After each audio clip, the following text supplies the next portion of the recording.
नंदुरबारमध्ये 53 अल्पवयीन बालकांवरील लैंगिक अत्याचाराच्या आरोपांनी खळबळ. संशयित अटकेत नंदुरबार शहरातून बालकांच्या सुरक्षेला हादरवणारी धक्कादायक माहिती समोर आली आहे. 53 अल्पवयीन बालकांवर लैंगिक अत्याचार केल्याचा आरोप असलेल्या एका संशयिताला पोलिसांनी अटक केली आहे. पोलिसांच्या प्राथमिक तपासानुसार गेल्या 4 वर्षांपासून बालकांना लक्ष्य केले जात असल्याचा संशय व्यक्त करण्यात आला आहे. या गंभीर प्रकरणाची व्याप्ती मोठी असल्याची शक्यता असून पोलिसांनी स्वतःहून म्हणजेच सुमोटो गुन्हा दाखल करून तपासाला सुरुवात केली आहे. नंदुरबारच्या या धक्कादायक प्रकरणाची संपूर्ण पार्श्वभूमी, पोलिसांच्या तपासात समोर आलेले डिजिटल पुरावे आणि या प्रकरणाचा तपास नेमका कोणत्या दिशेने सुरू आहे, पाहूया सविस्तर रिपोर्ट. नमस्कार, मी प्रकाश शेवाळे. आपण पाहत आहात बागलाण न्यूज नेटवर्क. संशयिताला ताब्यात घेतल्यानंतर त्याच्याकडील इलेक्ट्रॉनिक उपकरणांची तपासणी करण्यात आली. या तपासणीत मोठ्या प्रमाणावर डिजिटल सामग्री आढळल्याची माहिती पोलिसांनी दिली आहे. पोलिसांच्या माहितीनुसार संशयिताकडून 649हून अधिक व्हिडिओ आणि 100पेक्षा जास्त छायाचित्रे जप्त करण्यात आली आहेत. या डिजिटल सामग्रीची तांत्रिक तपासणी केली जात असून त्यातील तथ्यांची पडताळणी करण्याचे काम सुरू आहे. जप्त करण्यात आलेली इलेक्ट्रॉनिक उपकरणे आणि डिजिटल पुरावे फॉरेन्सिक प्रयोगशाळेकडे अर्थात FSLकडे पाठवण्यात येत आहेत. या तपासातून या प्रकरणाशी संबंधित आणखी महत्त्वाचे पुरावे किंवा तथ्ये समोर येण्याची शक्यता आहे. पोलिसांच्या प्राथमिक तपासानुसार गेल्या 4 वर्षांपासून बालकांना लक्ष्य केले जात असल्याचा संशय व्यक्त करण्यात आला आहे. मात्र या दाव्यांची अंतिम सत्यता तपास आणि न्यायालयीन प्रक्रियेतूनच स्पष्ट होणार आहे. या प्रकरणात कोणत्याही तक्रारीची प्रतीक्षा न करता पोलिसांनी सुमोटो गुन्हा दाखल केल्याची माहिती आहे.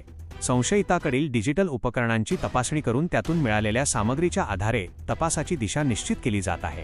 दरम्यान या गंभीर प्रकरणाची राज्य बालहक्क आयोगानेही दखल घेतल्याची माहिती समोर आली आहे. बालकांशी संबंधित प्रकरण असल्याने तपास यंत्रणांकडून विशेष गांभीर्याने चौकशी केली जात आहे. नंदुरबारच्या पोलीस अधीक्षक अश्विनी सावंत यांनी तपासाबाबत माहिती देताना जप्त करण्यात आलेल्या डिजिटल सामग्रीची तांत्रिक तपासणी सुरू असल्याचे स्पष्ट केले आहे.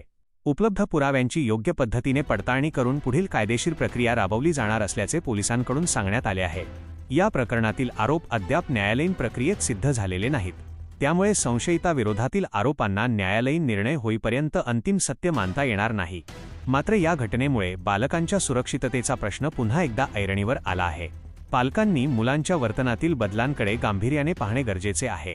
मूल एखाद्या व्यक्तीपासून अचानक घाबरत असेल, अस्वस्थ होत असेल किंवा त्याच्या वर्तनात अनपेक्षित बदल जाणवत असेल तर त्या गोष्टीकडे दुर्लक्ष न करता मुलाचे म्हणणे शांतपणे ऐकणे आवश्यक आहे.